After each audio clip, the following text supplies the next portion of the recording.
cake. And I'm Statistics show that the leading cause of divorce is marriage. Hi, I'm Carol. Welcome to Girl Talk. If you were with us last month for our bridal edition, you know we chatted all about marriage, and it just seemed natural that this month we follow it up by chatting about divorce. Just a reminder that this is a live call-in show, and you are free to call in. Our number is 524-2388. Now, one interesting thing we girls were chatting about a little bit before the show was that back in the old days, there was a waiting period for divorce, and I think, Fran, you were talking a little bit about that. Yes. In the District of Columbia at that time, you could get a divorce on desertion for 2 years.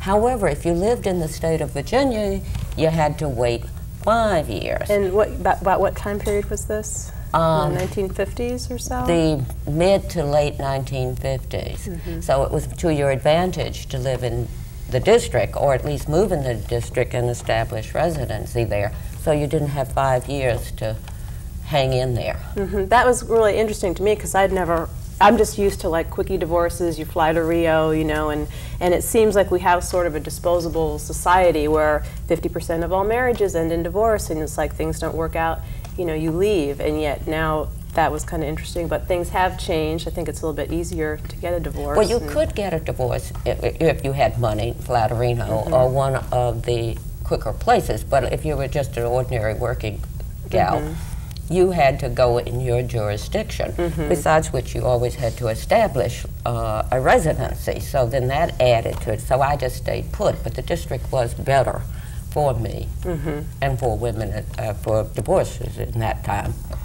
That's interesting. Anybody else have any stories about waiting periods or anything like that they had to go through? Or Well, I was just going to say it is different today. Today, if you're filing for desertion, you have to only wait a year from the date of the desertion, and in order to file for that. So they have changed the laws somewhat and made it more realistic, I think. And haven't they made it easier too? I think I can remember from the old movies I've seen where the only grounds for divorce were, I think, either desertion or adultery, and nowadays you have your nice irreconcilable differences, which kind of covers a lot of ground there, you know.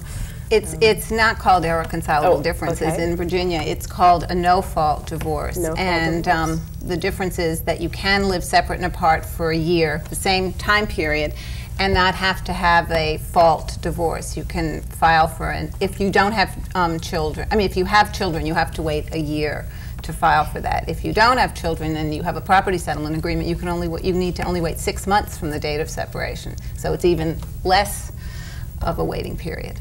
Well, do you all think that a waiting period is a good idea for divorce? I found it interminable. My lawyer kept saying, you aren't in any hurry, there's no one waiting in the wings, so why do you want to get this over and done with? And I said, I want to get it over and done with, I want to get on with my life. And the part I felt was most torturous was the property settlement. And that led to, my lawyer was in the D.C. where I was living, and his was in Virginia, and the only way we could speak to each other was through lawyers, and every time we did that, it was very expensive. Yeah. So I found the whole thing rather a charade, and would like to avoid doing that again, to the point of not rushing into getting married again. Yeah, that's, I guess, an interesting thing. Did any of you ever have prenuptial agreements? I mean, Fran, probably for you, back in those days, there were no such thing as No, there were not. agreements. I suppose as closely as I could come, I sort of laid down what I wanted, not that they were always adhered to. I was a little ahead of my time. But no, they were not written, and I think prenuptial agreements are the greatest thing that have ever been invented. I would, if I were any of your ages and getting married now, I'd have it on paper. I can testify that it doesn't work if you don't have it on paper. We had a verbal. If we ever split up, it was 50-50, no contest, and non-inexpensive lawyers, and we got trapped into this legalistic battle that was really painful. See, I don't agree necessarily. I think a prenuptial agreement is beneficial if it's a second marriage and you have children and other people that are dependent on you from things that you've brought in from the first marriage. But I think couples starting out today, having an arrangement of how things are going to be divvied up should they get divorced, seems to me to be a negative way of approaching a situation. And maybe it's a realistic way of doing it, and I think it depends also on what you're coming in with. If the parties are pretty equal, then it may not be as important as if one person is very poor and the other person is very rich. But still, I think, though, wow, I mean, because it may sound cynical, but I think I would want a prenuptial agreement as well, and I would think that men would too, although a lot of women I've talked to have said men are kind of resistant to that idea. And I know when you're in the throes of love and honeymoon, it's like, oh, well, we'll never argue, we'll always be kind to each other, and yet at 10 years down the road or 10 months down the road, those loving feelings can turn otherwise, and then it's like, well, I'm going to get you, and I'm going to, you know, seek revenge through property or whatever. I mean, I agree with you that that it is kind of a negative, but I think realistically, in the world in which we live today, you do not expect to stay married to the same person 50 years or even 30 years. So, as with Carol, I agree with her. Get it on paper. I think sentiment is great, but sentiment has a way of going out of the window at the first sign of a battle. Well, I guess one thing you're getting at that hits home to me, and the part I found most painful in the whole process, was the economic impact. Because if you have a prenuptial agreement that guarantees you a right access to your accounts and so forth, and one partner is not trying to close the other one out and play all kinds of games like that, that's really why you need some sort of agreement if you're dealing with someone who turns out to be not very honest and not very fair. I went into my marriage also assuming we would be in love forever, and very proudly changed my name, and that was something I would never do again either. I think, though, if you look at the legal system today, the courts are very strongly taking away the whole concept of fault when they divide property, and are looking at it's called equitable distribution in Virginia, and it doesn't necessarily mean equal, it means fair. So that if you come into a marriage with certain property and you can trace back what you brought in, whether it was through inheritance or a gift, even if you've commingled it now, they will give you some credit for the amount or the property that you brought in. I think our system is also becoming more realistic about people's rights, and women they're still not where we want them to be, but I think they are giving, women the ability to stand up for themselves, whereas years ago, it was much more difficult. Well, then you say commingling, and what you brought into you'll get back. But what about the proceeds, joint proceeds? Isn't a woman entitled to her share of the joint proceeds that were accrued during the marriage? And I think in most situations, if both people worked the same amount of time, the courts would give you 50% of those joint proceeds. What if you were a housewife? I mean, I know a lot of, for example, in the military, women who spend 20 years moving from country to country with their husband, comes pension time, and the husband says, well, I'm going to leave you for some 20-year-old or whatever, and then they're out of their pension. I know there have been laws to hopefully protect women, but still, it just seems like, women who have put men through medical school, and then as soon as the husband graduates, he's like, well, you're boring because you've spent, the last 6 years working as a secretary, now I want to go marry another doctor or something like that. And what protection do women have who've worked or even worked in the home for 20 years or whatever? The way the system now works is when you're dividing property, there are a list of factors that a court looks at in dividing property. And your lawyer, if you don't go to court, hopefully most of us shouldn't have to go to court, in a settlement negotiation knows that a court will look at the monetary and non-monetary contributions of each party. So that if you've been a housewife and stayed home and raised 5 kids and traveled from port to port with your husband, that is given some credit. Unfortunately, I just read an article which said that in Virginia they do not give the equal amount of credit that they do to the monetary contributions, and that is unfortunate. I was in a somewhat analogous situation. My husband was the State Department. We had both been university professors. I had my own business while we were working abroad, and when we split up, the State Department ruled that I was not eligible to any portion of the equity we had accrued together, a portion of the retirement benefits or anything, because we had not been married over 50% of our life, had not been married living abroad.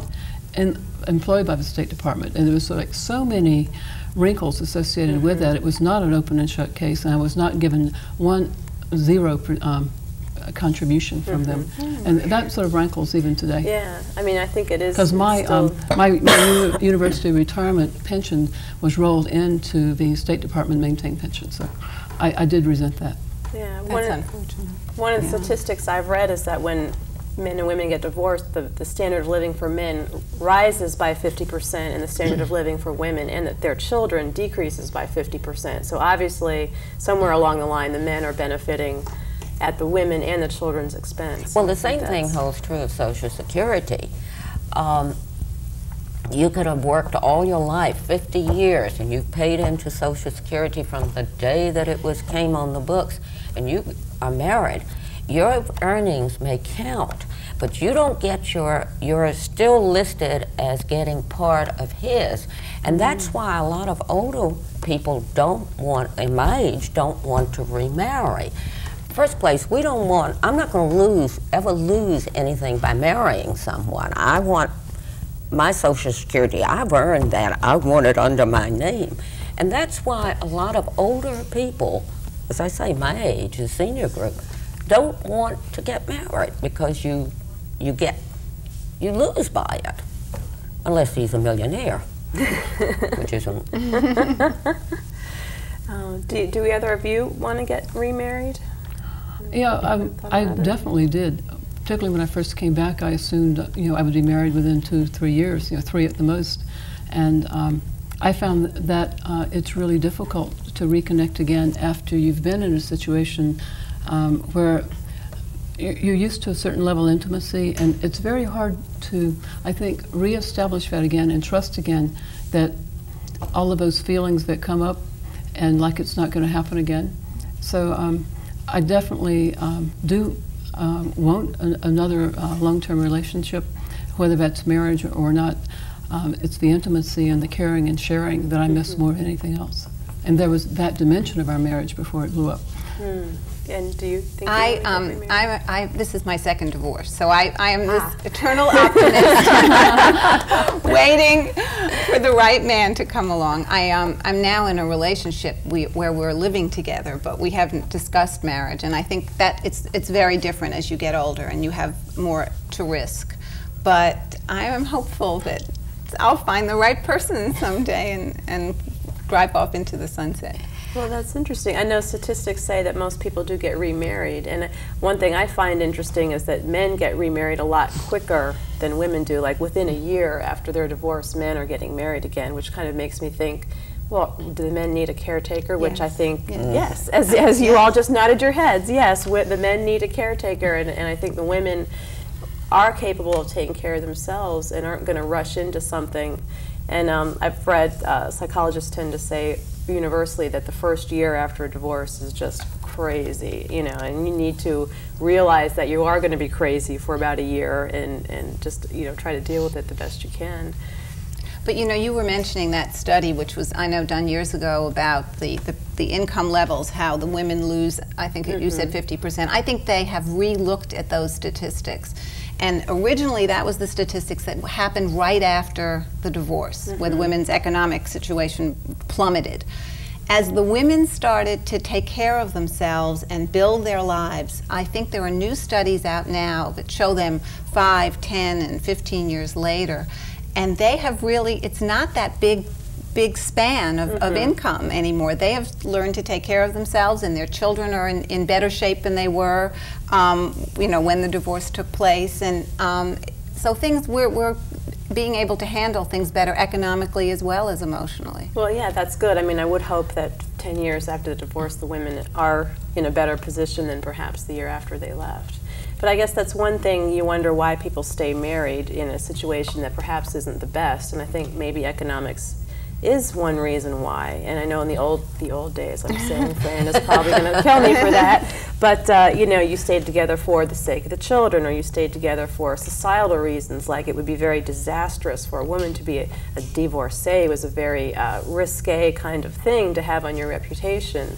And I wonder, it's easy for us, we're all professional, independent women, to say, oh, I would never stay married for economic reasons or any other reason, but I think a lot of women, even today, maybe get married at a young age, and now they're economically dependent on a man, even if they are working, because it is hard with leaving a situation where you've built up an economic partnership.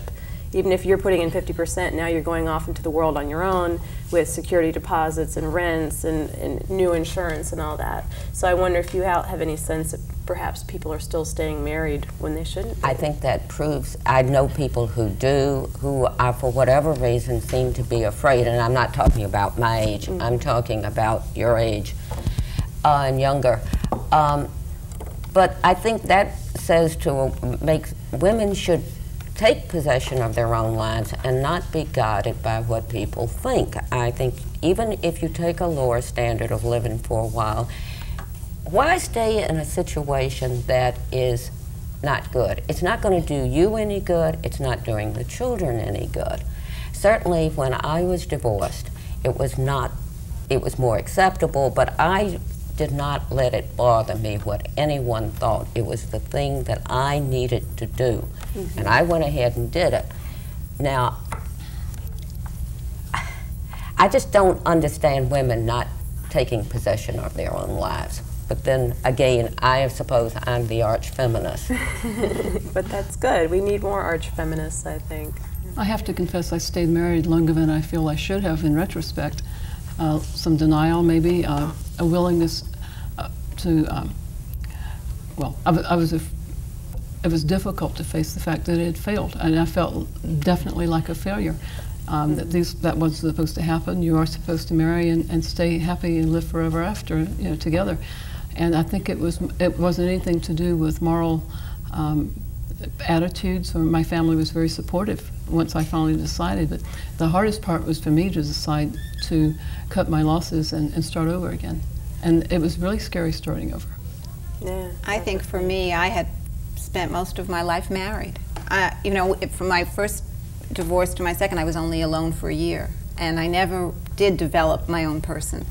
And I think that fear that is sometimes difficult to understand is very real when you're trying to make decisions. And I would tell any woman that was having trouble with their marriage but not ready to leave, to give yourself time, because the best thing when you finally do leave, and you're leaving because you know you're ready, you do encounter difficulties, no matter what, but you're more able to deal with them than if you just say, I'm leaving now and I'm afraid, but you have to, I think, really think this through. It's a very traumatic experience. Well, I will have to, listening to both of you talk, you were much younger when you got married than when I was. I was 30 when I was married.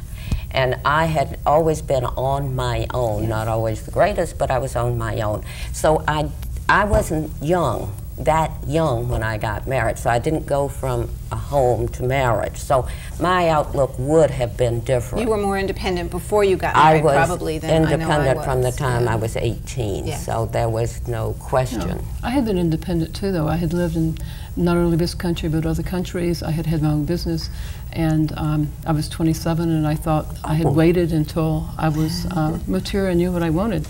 So I think it was doubly hard to admit that I had failed. The first thing that I ever really wanted to work, I failed at, and that was really hard to take.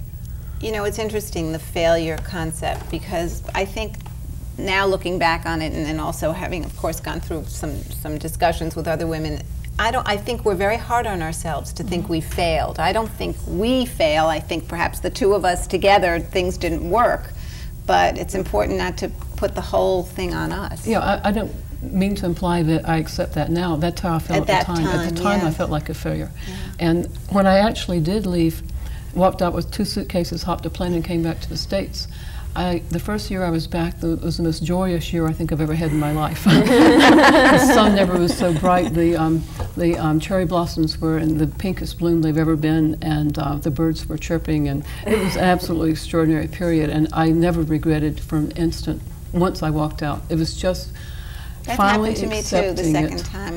When I finally left, I remember saying there was a different kind of feeling about the way I looked at life.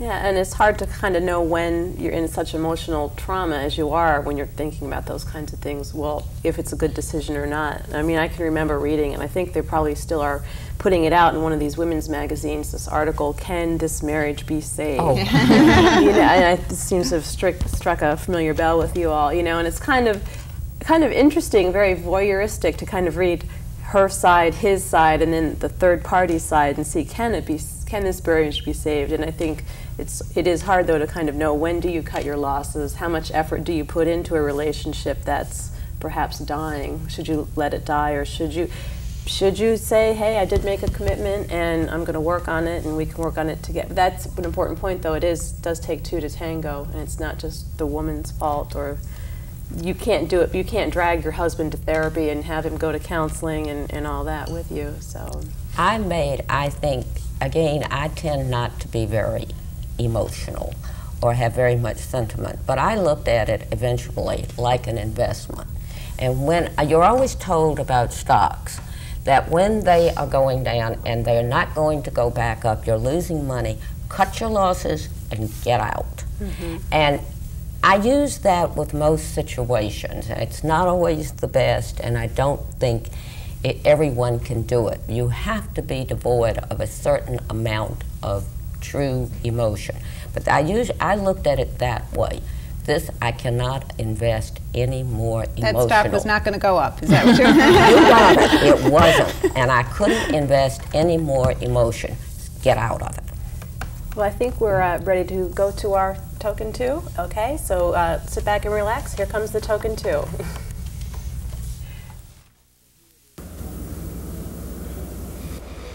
Well, here it is for all of you women out there on Girl Talk, a testosterone-filled soundbite on divorce.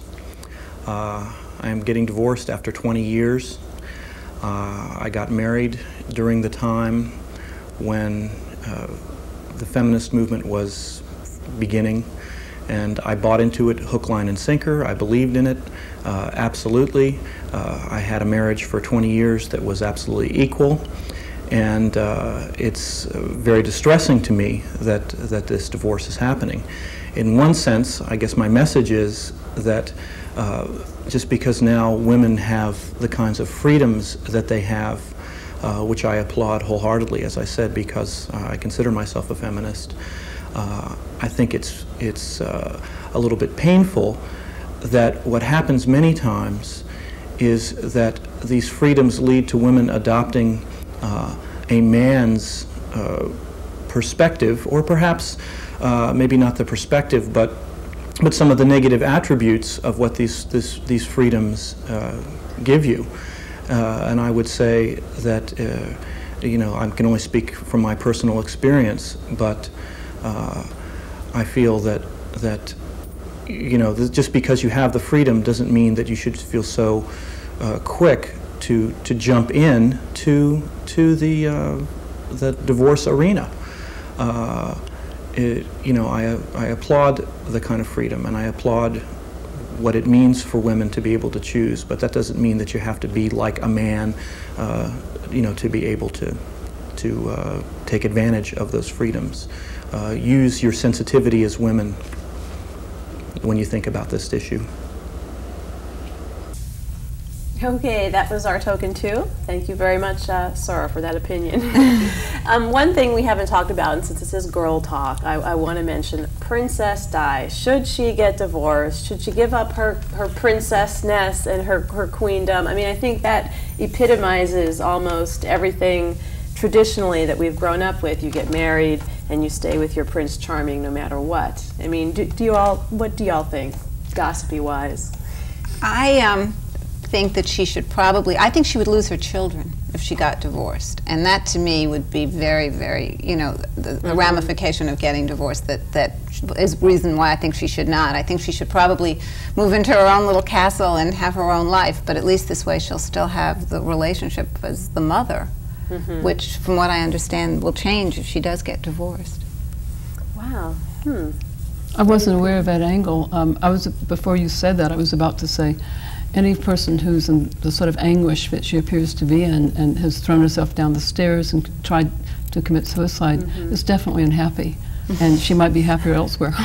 Yeah. Any thoughts about Princess Di? Well, looking at the political situation, I don't think there's going to be a divorce, whether she should or she shouldn't. Your solution is the one that has traditionally been taken by all of the various royal houses. The last remaining one is we're looking at. Somehow or other, I can understand, I haven't followed it that much. She is obviously, as you say, in agony. But again, somewhere she would have known a great deal that this was more than the crown. And I think politically, there ain't going to be no divorce, regardless. And it is kind of interesting. I've run across some people even nowadays who are perhaps partners in law firms or whatever who say, well, my wife and I lead separate lives. And I say, well, why don't you just get married? And it's like, well, it wouldn't look good for me as partner of my law firm or for me as CEO or whatever to be divorced. And I think political candidates who are divorced don't necessarily have the respect that we would give them even if they're unhappily married. Just the fact that somehow being married confers on you a certain amount of social respect, which I think is totally silly, but that seems to be the way that it is. But when you mentioned about them staying together and leading separate lives, there obviously is, as you say, the social stigma, but also financially. Both partners must be able to lead their own lives. And I have no problem. If they're not interfering with each other and it's not causing each one pain, why not? I mean, one household instead of two. But they obviously, I can understand that. Yeah. I think if they ever really wanted to, they would. They found someone else, they would. But this suits fine. Well, do we have any closing thoughts anyone wants to say on the subject of divorce before we bring the cake out of the oven? I think the only thing I'd like to say is that if someone's out there and thinking that they're in the worst times of their life because they're getting divorced, to have hope because things get better and there's a sunshine around the corner. Well, on that happy note, Judy, if you think you could reach back and grab the cake out of the oven, we'll just say goodbye till next month. Hope you all come back to Girl Talk. You think there might be some coffee in there? Now that I can put them on television.